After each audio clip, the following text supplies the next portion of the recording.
takut buat minum obat, takut ketergantungan. Nah, ada yang seperti itu ya seluruhku ya. Tapi tenang, bisa sembuh tanpa pengobatan.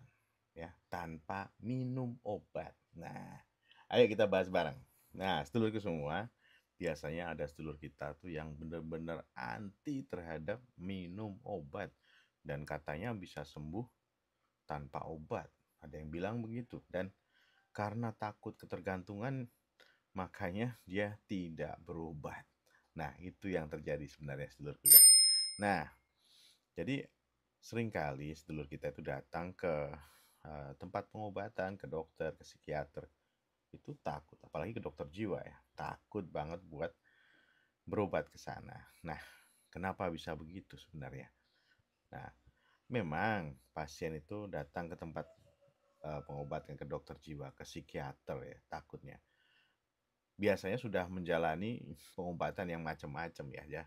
Sudah menjalani berobat ke dokter penyakit dalam, dokter bedah ya, terus kemudian ke dokter jiwa yang lain mungkin, atau ke alternatif, ke dukun, ke tempat-tempat yang lain alternatif lah. Itu sudah dalam kondisi yang berat dan lama. Nah, gitu seluruh ya. Jadi sebenarnya untuk minum obat tidak perlu khawatir ya, atau datang ke dokter jiwa ini tidak perlu khawatir. Cuman kadang-kadang pasien suka bertanya nih, sedulur kita suka bertanya nih, perlu enggak minum obat? Ini harusnya bisa nih tanpa obat gitu ya. Ke psikiater harusnya bisa nih tanpa obat, atau ke psikolog bisa nih tanpa obat. Nah, biasanya begitu. Nah, tapi bisa nggak ya tanpa obat? Kadang pasien memaksa seperti itu. Nah, ada beberapa penjelasan nih.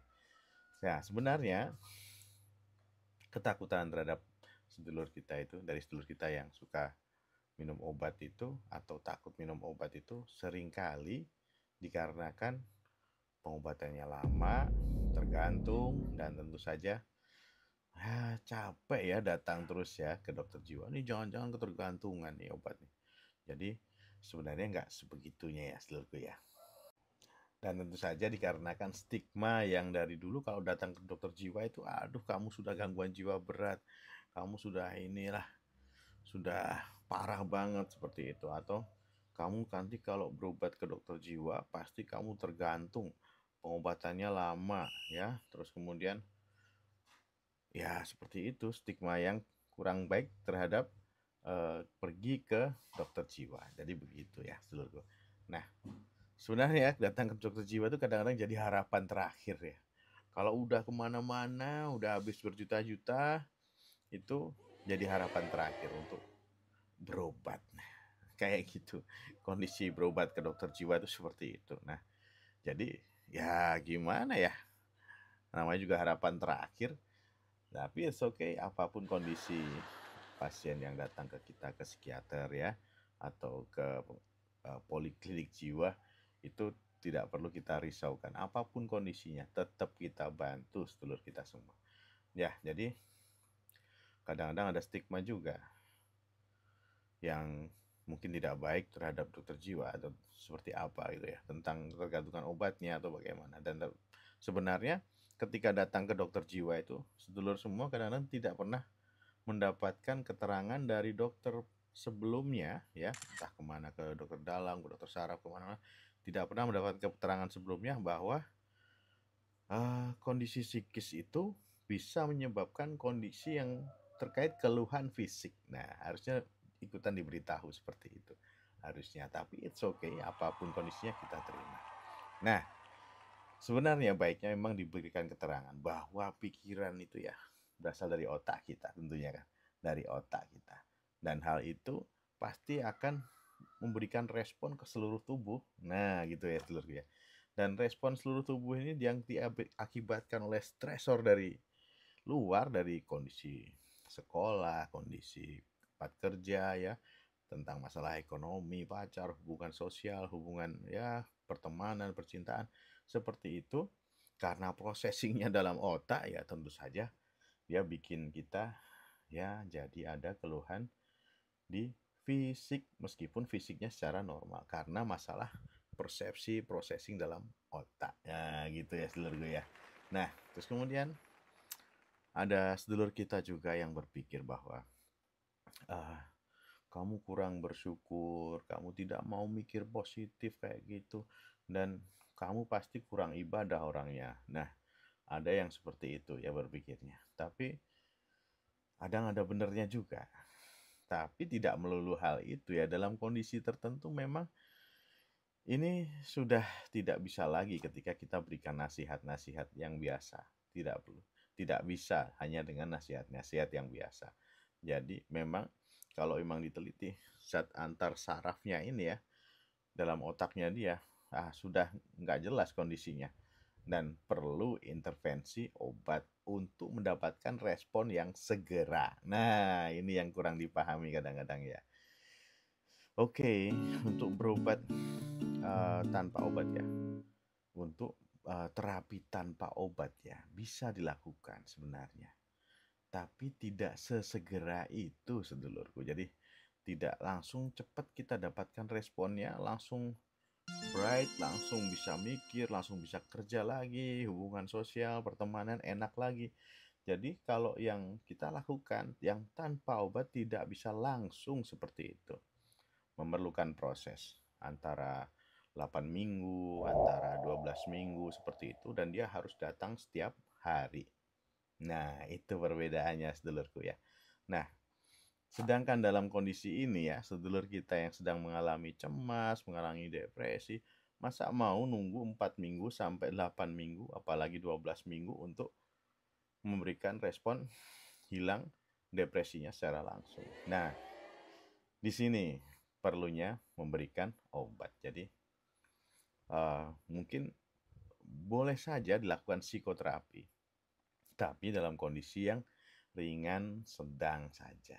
Ringan sedang ya, ringan sedang. Jadi kalau itu sudah berat, ya otomatis nggak bisa kita nunggu sampai 8 minggu atau 12 minggu untuk mendapatkan perubahan. Nah, nggak bisa, sedulurku ya. Ya capek banget lah depresi dalam waktu 8 minggu atau 12 minggu diterus-terusin seperti itu kan nggak enak juga. Banyak hal yang hilang gitu loh. Jadi kalau memang mau dilakukan psikoterapi, ya harus bersabar datang setiap minggunya ya. Setiap sesinya 40 menit sampai 1 jam gitu ya. Dan yang dilakukan psikoterapi. Dan mungkin effort banget untuk meluangkan waktunya. Ya kan? Pasti effort banget ya. Setiap minggu janjian, dok hari ini saya nggak bisa, dok hari ini saya bisa. Nah dokternya yang nggak bisa, ada janji dengan pasien yang lain seperti itu. Nah kan tidak semudah itu. Apalagi meluangkan waktu 1 jam atau 40 menit lah paling cepat. Nah di sini gunanya memberikan obat.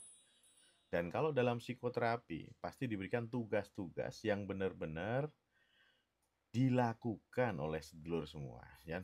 Nanti kalau dokter yang ngasih tugas, lakukan journaling misalnya, bikin homeworknya di rumah, melakukan hal-hal ini bisa seperti itu. Tapi setelah itu ya perlu nih kita berikan uh, suatu evaluasi setiap minggunya. Nah, capek kan? Nah, padahal tidak langsung berespon baik kadang-kadang ya dalam membalikkan pikiran, menghilangkan pikiran negatif ya, terus kemudian apalagi dalam hal ini ya overthinking yang nggak enak seperti itu, nggak langsung hilang. Nah, ini jika menggunakan psikoterapi, gitu ya sedulurku ya. Nah, makanya kita pilih nih, yang mana yang kita pas dengan kondisi kita. Oke, lakukan psikoterapi jika kondisimu hanya ringan atau sedang dan tidak terlalu mengganggu aktivitas harianmu. Lakukan psikoterapi dan jika kamu punya keluangan waktu untuk psikoterapi, lakukan saja, tidak apa-apa. Pasti bisa membantu. Nah, terus apa bedanya jika diberikan obat? Nah, kalau diberikan obat tentu saja berbeda. Dalam waktu beberapa mungkin 1-2 minggu sudah ada perubahan zat antar saraf yang memperbaiki mood, yang memperbaiki persepsi, memperbaiki depressionnya ya seperti itu. Jadi seperti itu ya ketika diberikan obat, bedanya seperti itu. Nah, kemudian kita cuplik lagi tentang psikoterapi. Psikoterapi itu seperti apa? Ya, ada workbooknya, ada ya tugas-tugas, ada PR, ada homeworknya untuk menanggulangi negatif thinking atau overthinkingnya. Ya, itu tugas-tugas harian yang diberikan oleh terapisnya, entah ke psikolog atau psikiater yang bisa melakukan psikoterapi. Hal itu akan diberikan setiap minggunya.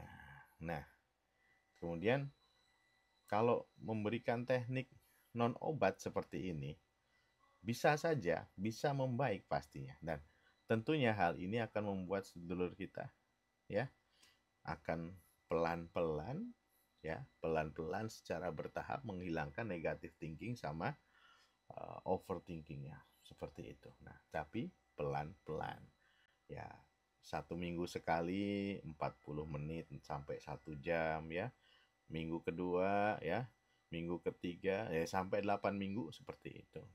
Tidak segera hilang. Ketika ringan dan sedang saja kondisi depressionnya, psikosomatiknya ringan dan sedang saja, it's okay, nggak apa-apa. Nah, tapi kebanyakan kalau memang dia menepati ya psikoterapinya dengan baik, datang setiap minggu, mengerjakan semua tugas ya, terus kemudian mengikuti semua saran dari terapisnya, dari dokter, dari psikiaternya, dari psikolognya, itu pasti ada perkembangan yang baik. Harus yakin pasti ada perkembangan yang baik dalam kondisi ringan dan sedang. Ya, depresi ringan dan sedang, gangguan yang ringan dan sedang. Tapi ketika sudah berat, nah berbeda kondisinya ya. Terus kemudian kalau sedulur kita ini dalam menjalani psikoterapinya, memang seringkali sedulur kita itu datang ke tempat kita bilang, saya sudah ketemu dengan psikolog dok. Oh iya, oke. Saya sudah lakukan psikoterapi dok. Oh iya, oke. Terus kemudian kita tanya balik, berapa lama kamu terapi ke psikolog? Oh, baru datang 1 kali 2 kali dok. Tanda tanya besar. 1 kali 2 kali. Tanda tanya besar ya. Dia mungkin bosen sama psikolognya atau bosen sama psikiaternya karena hanya datang 1-2 kali. Terus dia bilang, saya sudah menjalani terapi. Oh, tidak bisa, sedulurku. Kalau memang melakukan terapi ya seperti itu, 4 minggu, 8 minggu ya, sampai mungkin 12 minggu untuk melakukan psikoterapi, dan setiap minggu harus datang. Nah, itu beneran melakukan psikoterapi yang menyembuhkan ringan dan sedang. Kondisi depression, psikosomatiknya ringan dan sedang. Nah, kalau baru datang sekali, hanya konsultasi 15-20 menit, ya itu bukan psikoterapi namanya. Ya. Nah, ini ketakutan sedulur kita dan salah mempersepsikan psikoterapi untuk pengobatan sakitnya. Dan karena takutnya dia tidak minum obat ya sedulurku ya, menganggap hanya datang 1-2 kali datang ke psikolog atau ke psikiater itu sudah memberikan jawaban. Oh, tidak seperti itu sedulurku.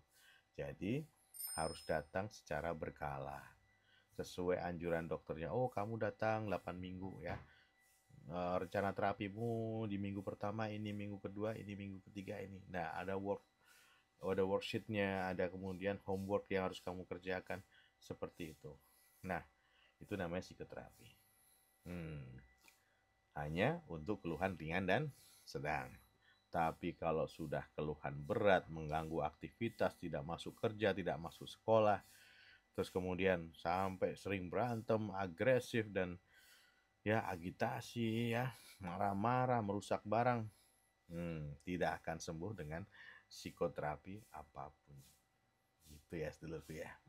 Nah, karena sudah dalam kondisi berat. Nah, kalau sudah dalam kondisi berat, tidak bisa kita lakukan psikoterapi. Jadi ini pilihan satu-satunya memang sudah obat. Apalagi kalau orang dengan sakit lambung yang sudah lama gitu ya, udah berminggu-minggu, ya pasti sudah berat karena sudah berobat lama ke dokter yang lain, ke ya terapi yang lain sudah lama, ya pasti kondisinya nggak mungkin ringan saja, pasti berat karena sudah kemana-mana datang. Nah kayak gitu. Nah terus kemudian apa yang kita lakukan setelah itu? Karena kondisi organnya juga sudah diperiksa dan segala macamnya normal, atau kondisi cemasnya sudah sangat cemas tapi organnya normal. Nah, ini mungkin memerlukan obat ya, obat terutama yang mengeluh dengan kondisi lambung yang nggak enak seperti itu ya. Nah, jadi gitu bedanya antara psikoterapi sama uh, menggunakan terapi obat gitu ya seluruh ya. Kemudian yang perlu kita ketahui lagi sebenarnya obat itu merupakan pilihan, obat pilihan, psikoterapi juga pilihan, tapi tergantung case-nya, ringan, sedang, atau memang sudah berat dan harus memerlukan obat yang lainnya. Jadi gitu, seperti itu. Kalau diberikan obat, diberikan terapi selama 1-2 minggu, biasanya sudah ada perubahan yang baik. Aktivitas sudah enak, nyaman ya. Tapi jangan salah, memerlukan maintenance dose ya. Dosis maintenance. Jadi kita berikan selama beberapa minggu sampai kualitas hidupnya baik ya. Kita berikan obat itu, terus kemudian nanti setelah kita ketemu dosis obatnya, kita berikan lakukan tapering off atau penurunan dosis yang pelan-pelan sesuai dengan kondisi dan kualitas hidupnya. Itu ukurannya sedulurku ya. Nah, kemudian kalau misalnya sedulur kita itu ada masalah di pekerjaan, ada masalah di kantor, pertemanan, percintaan ya, masalah dengan bosnya, itu yang jadi trigger, yang jadi sumber masalahnya sehingga dia jadi keluhan lambung, keluhan cemas seperti itu, yang jadi masalah sebenarnya bosnya, ya kita kan nggak mungkin menghilangkan bosnya. Setelah kita minum obat, oke, kita kan nggak mungkin menghilangkan triggernya. Ada yang jatuh. Nah, tapi setelah kita berikan pengobatan baik, nah tetap kita ajarkan metode psikoterapi itu pelan-pelan. Bagaimana dia menguatkan dirinya, terus kemudian mengenali permasalahannya, terus bagaimana dia ya memperbaiki kondisi-kondisi yang kurang nyaman dalam dirinya dan memahami dan mengikhlaskan apa yang dia terima, musibah yang dia terima. Nah, kita ajarkan pelan-pelan, tapi setidaknya ketika menggunakan obat, diberikan pengobatan sudah lumayan reda sambil belajar ya dengan psikoterapi dikit-dikit untuk memperbaiki kondisi mindset dan penerimaannya terhadap situasinya. Gitu seluruhnya. Nah, jadi jangan sampai dia kehilangan kerjaan ya karena menunggu tanpa obat sekian lama, tanpa obat terapi sekian lama karena memang kondisinya sudah berat, terus dia ngeyel nggak mau minum obat. Jangan sedulurku ya, karena ya kadang nyari pekerjaan juga nggak gampang ya, terus kemudian nyari pertemanan yang baik, yang tadinya percaya jadi tidak percaya karena kita sering cemas, sering depresi, tertekan atau keluhan lambung, jadi males kan teman-teman kita. Nah, ini yang mahal ya, pertemanan yang hilang, pekerjaan yang hilang ya, kepercayaan orang yang hilang, ini yang mahal gitu sedulurku ya. Nah ya, kemudian sebenarnya kalau dalam pengobatan biasanya kadang ada efek samping ya, mual atau bagaimana gitu ya dalam lambungnya, nggak enak, itu biasa di awal ya, di awal terapi. Kadang ngantuk ya, kadang mesnya terganggu, libido terganggu, kadang biasa seperti itu. Tapi pada awal-awal terapi. Tapi yang paling dibutuhkan adalah stabilitas kondisi keseluruhan dari sedulur kita ini. Nah, gitu ya sedulurku ya. Makanya memang nggak mudah melakukan pengobatan ya. Memang konsisten dan harus benar-benar kita berniat untuk berobat gitu ya sedulurku ya. Dan ya yang penting tetap kita obati dengan baik gitu ya. Nah, sebenarnya yang paling penting adalah peningkatan kondisi dari kualitas hidup yang baik. Itu yang penting ya, sedulurku ya. Jangan sampai kita mengabaikan hal itu. Sampai kadang-kadang 6 bulan mencari pengobatan, itu kan keliling kemana-mana. Itu sebenarnya benar-benar membuang waktu dan pasti kehilangan resource pekerjaan. Teman-teman juga males sama dia. Mungkin awalnya empati ya, tapi lama-lama juga males ya, nggak mau lagi untuk kontak karena ya paling begitu-gitu aja anaknya, ya paling ya masih ngeluh sakit, kan males kan teman-teman. Nah, kadang-kadang dalam kondisi ini yang susah, yang kita hilang pertemanan itu hilang, kerjaan hilang, itu dapetinnya juga nggak gampang. Apalagi udah 6 bulan, 1 tahun, ya kelamaan banget. Ya mending kalau sudah tertekan dalam waktu kurang dari sebulan, ya sudah berobat aja kan gitu kan. Jadi nggak perlu kehilangan semuanya.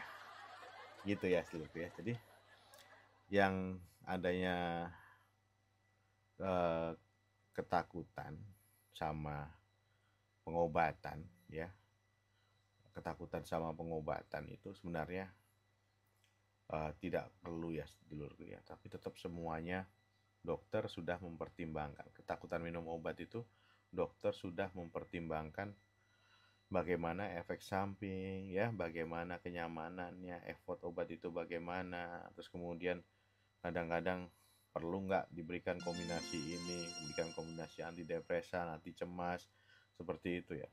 Itu sudah dengan pertimbangan yang banyak. Jadi jangan khawatir tentang apa yang diberikan oleh dokter kepada sedulur semua. Nah, dan pada dasarnya sebenarnya dokter jiwa itu kok kenapa obatnya beda-beda ya dari dokter satu dengan dokter yang lain ya. Nah, karena pasien itu ya sudah dalam waktu yang cukup lama sehingga sudah ngerti, oh, dokter ini obatnya gini, oh, dokter ini obatnya gini, dokter ini obatnya gini.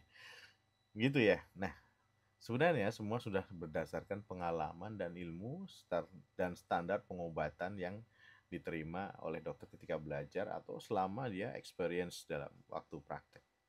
Sudah seperti itu. Dan pengalaman-pengalaman itu, sedulurku, ya itu yang diberikan kepada sedulur semua sebagai satu hal yang paling baik yang sudah dipikirkan untuk sedulur semua.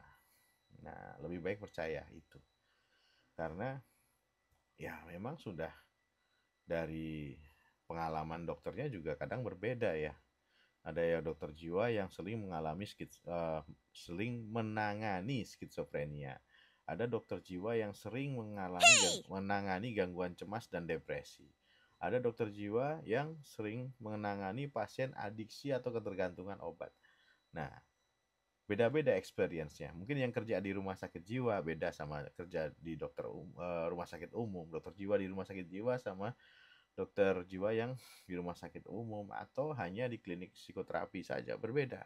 Nah, makanya pertimbangan-pertimbangan ini tetap tergantung pengalaman dari dokter dan semuanya jangan khawatir sudah dalam standar pengobatan dari yang dipelajari dulu sama yang sudah diterapkan kepada pasien-pasiennya. Nah, jadi seperti itu ya sedulurku ya. Jadi nggak perlu khawatir. Dan sebenarnya kalau misalnya kita bicarakan kepada dokter tentang obat-obat yang diberikan ya, tentang pengobatan yang diberikan oleh dokter. Misalnya ada keluhan mual, ada keluhan masih sulit tidur, atau ada efek samping gangguan menstruasi atau menurunnya libido ya. Seperti itu. Makanya hal ini penting sekali untuk kita ya ngerti lah atau konsultasikan ke dokter yang memeriksa Anda pertama kali. Dok, kok nggak nyaman ya dok? Dok, kok masih pusing ya dok? Kok ya ini ya dok ya? Dok, kok sudah seperti ini ya dok? Nah, itu alangkah baiknya konsultasikan kembali ketidaknyamanan atau pusingnya seperti itu yang dari dokter yang pertama memeriksa. Nah, komunikasi yang baik ini akan membantu sedulur semua untuk mendapatkan pengobatan yang baik. Jadi seperti itu. Nah, gitu ya dokter. Ya, sedulur semua, ya jangan sampai takut berobat, jangan sampai takut minum obat, ya. Jangan sampai ini ya menghambat pengobatanmu sendiri. Jika seperti itu, maka nanti ya otomatis penyembuhannya akan jauh lebih lama dan akan sangat merugikan sedulur semua. Gitu sedulurku ya. Nah, kalau suka channel ini, ayo tanyakan di kolom komentar apa yang kurang nyaman, apa yang kurang ya bisa ditanyakan, silahkan. Jangan lupa like dan subscribe. Oke? Tetap waras dan gaspol. Sehat selalu sedulurku semua.